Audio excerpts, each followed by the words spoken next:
Hello friends, आमी Aparna food स्टेशने स्वागत सकलके। कयेकटा जिनिस सब समय आमादेर अनेक क्षेत्रे डाउट थेके जाय एबं आमारो प्रथम दिके बेश डाउट थाकतोई। तो सेइटा एकटु क्लियार करार जोन्नो एई केकटा बानाते बानाते एकटु गल्पेर मतो बोले निই। केकटा आमार अर्डार एसेछिलो 1 पाउंडेर।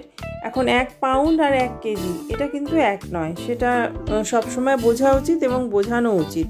যখন আমাদের কাছে অর্ডার আসে 1 কেজি কেক বানানো মানে সেটা 2 পাউন্ড হয়ে যাচ্ছে, আর 1 পাউন্ড মানে যদি ম্যাথমেটিক্যাল হিসেবে যাই 453.6 গ্রামস, আদারওয়াইজ আমরা রাউন্ড ফিগারে 500 গ্রামস মতো ধরে থাকি এবং সেখানে আমরা চেষ্টা করব সবসময় ওই ওয়েটটা মেনটেন করতে। বেশি ওজনে কেক বানিয়ে দিলেই সেটা খুব ভালো হয় কম প্রাইসে, এটা অন্তত আমার নিজস্ব মতামত নয় এবং আমার নিজেরও সেটা মনে হয় না ঠিক হবে। যারা প্রফেশনালি কাজ করছেন বা যারা কাজ করতে চাইছে নতুন নতুন কেক বানানো শিখে, এখানে আমি এই চকো হুইপ ক্রিমের একটা ফ্রস্টিং মতো করে নিয়েছি। এটাই আমার ফিনিশিং লুক, কারণ এর ওপরে ওয়েটটা এখানে আমি দেখিয়ে দিচ্ছি 447 গ্রাম এসছে।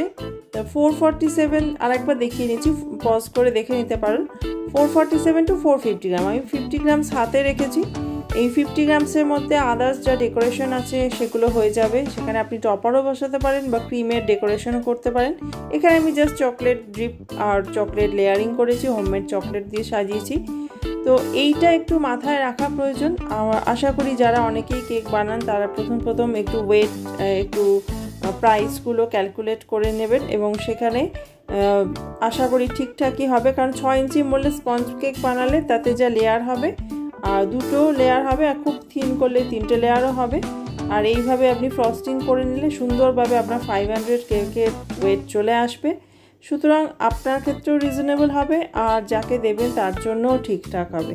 তো এটা একেবারেই পরিষ্কার হয়ে থাকা প্রয়োজন আর জেনে রাখা প্রয়োজন, এবং কাজ করতে করতে আপনাদের আরও এক্সপিরিয়েন্স হবে, সবারই হয়।